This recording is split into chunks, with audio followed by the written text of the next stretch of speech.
Hi, my name is Sarah Antis, and I am an elementary education major here at the university from Syracuse, Nebraska. I am in a second grade practicum at Bennett Elementary for my student teaching this year. For my capstone, I chose teaching subject matter as my theme, and I chose this theme because I think it really encompasses how I've grown not only as a person, but I've kind of gone from that student coming in to being the teacher and encompassing everything that means. So we'll move to my competency statement. I am competent at using choices and creative learning approaches in order to build relationships that are crucial in classroom management and student development. So some questions that led me through this process. How can engagement be translated into management? How can I adapt my teaching to the needs of each student? And how can building relationships transfer into teaching subject matter? Those questions will be answered in my pieces of evidence with a couple of examples as well.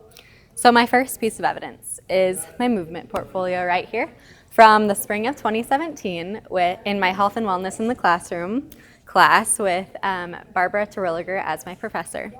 So this was kind of my first step into, can movement really be integrated into instruction? So my initial thoughts, movement is chaos. Movement is meant for recess, movement is meant for PE, movement is not meant for math or reading time. That's crazy. Kindergartners trying to move while you're trying to teach them, not gonna work. Then I went into my fourth grade practicum at Brownell Elementary, and I walked into a class full of a menagerie of different learners and behavior levels and just a lot of differences, a lot of diversity. And I went to teach my first math lesson during math block, and math is straightforward. So I taught the most straightforward way I could think of. A lot of lecturing. Students weren't really talking to each other. They were supposed to be focused on me the whole time. Well, my class was disengaged, and it showed a lot when I had a student who was so disengaged and so frustrated that I actually had to move my entire class to the library so that I could offer room for behavior support for that student.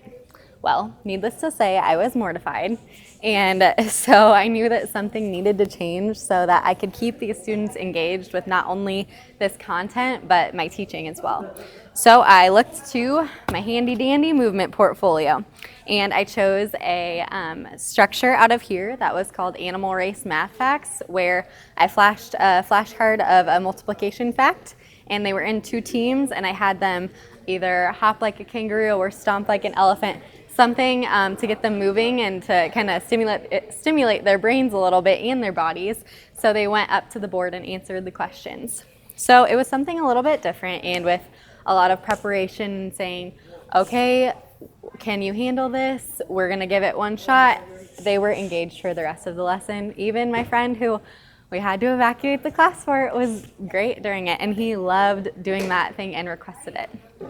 So my growth from this artifact was that movement integration is necessary for some students who struggle with sitting still for long periods of instruction time.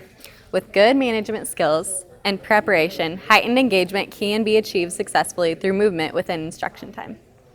So this brings me to my second piece of evidence, which is my livestock symmetry example. And this was from my student teaching this year in my second grade classroom. One of my students walking in, he is qualified now for SPED services, but at the beginning of the year we didn't know that.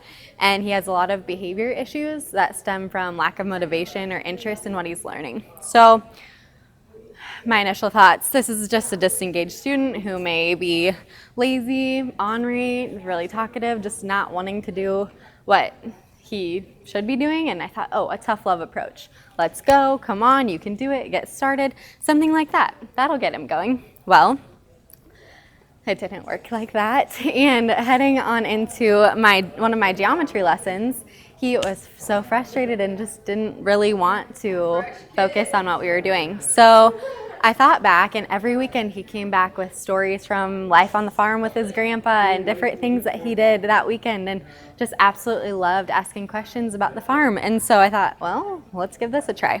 So I had shapes, and he split the shapes into two pens for the different types of farm animals, and I had him label each one, and I caught him even labeling them on the test. So this was kind of a tool that he was able to use not just in this lesson, but then on, and it's a really easy tool also for the whole group because it's super fast to just say, oh, hey, this vocabulary word, how can you relate that to the farm? Something like that. So really easy for whole group. So my growth with this piece of evidence was that relationship building isn't only about making sure that students are comfortable and see you as a trusted adult, very important, but making those connections serves or creates a path to figure out who the student is and what is the best way to guide them to their success in the classroom. So find something interesting for them. Now my third piece of evidence is my SPED notebook from the fall of 2017 in my special education class with Ms. Carla Osberg as my professor. This book is a whole group of adaptations and different graphic organizers and foldables for students that are a little bit of the non-traditional study ways. Well, as we were doing this binder, of course, in our class, it wasn't really an option. It's a college class. So, but we got to pick the colors of the notepads, the colors of markers we wanted to use, what shape we wanted our foldable to be in, little things like that. We still had to do the work, but it was just little things that were kind of interesting. And then she said, oh, giving students choices. And then it hit me. Giving students these little choices is so easy, and it makes them feel like they're really in control of their learning. So my initial thoughts were, a teacher is the one in charge. Students should be responsible for themselves and what they're doing, but it should be what the teacher wants, right? Well, even in my practicum this year, I have a student, we combine math classes. So we go from 18 students to 34 students. And I have one friend who really does not like math. He does not like coming into the classroom and would rather sit in the hallway. Well, we say, all right, you can either sit at this desk in the back of the room and look at the board, or you can sit right up front with me. And I mean, you know which one he's gonna choose. So when he sits at the back of the room, he feels like he made that choice. He feels, I'm in control of my learning and I'll show them, I'll sit in the back of the room. Well, it's a smaller choice, but he's still doing something that I'm okay with. And those small choices, those build up the students so that they're in control and they kind of have a stake in their learning. So my growth with this one is because I said so approach to discipline.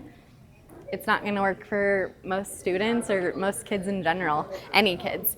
And I mean, I don't like being told because I said so, so why should I teach like that? Consistency and routine is crucial. However, giving students opportunities to make good choices and be responsible for their learning shows them that they can be in control of themselves and their success. So in summary, by giving students choices and opportunities to let them know they are heard, valuable student-teacher relationships are built. Building constructive relationships opens the door for identifying student needs. Therefore, giving teachers the confidence to formulate creative learning approaches tailored to each student's development. If students have a stake in their learning, behaviors are less likely to arise and full engagement is more attainable. Basically what I mean by this is I'm not going to be serving cookie cutter students. Not every class is going to be exactly the same, and therefore I shouldn't be a cookie cutter teacher. So I would say by just building these relationships, it kind of gives me confidence to, oh, let's try and label these shapes like names of farm animals. Maybe that'll work. So by building up these relationships and kind of getting that student-teacher engagement, I'm much more confident in trying new things and different creative learning approaches. So not being a cookie-cutter teacher. So in reflection, meaningful connections are so important to me that I've found. Great relationships with everyone who influences a student. And what I mean by this is I have a student who takes a break by going to help the janitor take out the recycling. You wouldn't think that a custodian would be a really impactful person in a student's life, but for that student, he really is. And so making these great relationships with not only parents and students, but staff members, administration, lunch ladies, and custodians, everyone who has a stake in that student's learning is just as important as the parent of that student. Creative approaches. I love finding creative approaches and different ways to see, oh, how can the student learn? So thinking outside the box to find what students find exciting. Going with that, not everything is going to work that I try. So overcoming adversity is huge. Being able to roll with the punches and not worrying when something doesn't go exactly as planned. Not every idea will work, but I need to learn from it and better my teaching. this activity worked with my 4th grade class. However, if I tried this maybe in a kindergarten classroom with them stomping like elephants, you can guess how that might go. And then consistency, offering not the same challenges, but the same degree of difficulty of opportunities for students. I don't expect my student with an IEP in reading to be able to read chapter books by 2nd grade. That's just not feasible. However, I do expect him to still push himself and read the same number of books, just maybe not the same difficulty. So, some goals for the future. I don't have a job quite yet, but fingers crossed. I'm going to use research-based ideas and practices in rural area schools. So I'll be moving to O'Neill, Nebraska, and I believe just because it's a smaller population doesn't mean they should have any less of the standard of excellence for education. So really bringing a lot of maybe the new ideas that I learned here at the university up to that area. And then just for research-based practices, love and logic for relationships, movement in the classroom, alternative seating, things like that. I hope to achieve my master's degree. I'm thinking curriculum and instruction with an endorsement in reading and special education. So that would really allow me to diagnose reading disabilities and then better adapt my classroom for students with special education, maybe just a little bit more diverse learners. And so that's something I'm really interested in. And honestly, always learning. I hope to learn from colleagues and peers to better myself as an educator. Whether it's my first year or my 18th year teaching, I know I'm going to need to continue learning because the kids aren't going to be the same and I won't be the same teacher as when I start after this. So just creating a place where students feel confident learning and I feel confident teaching. Thank you.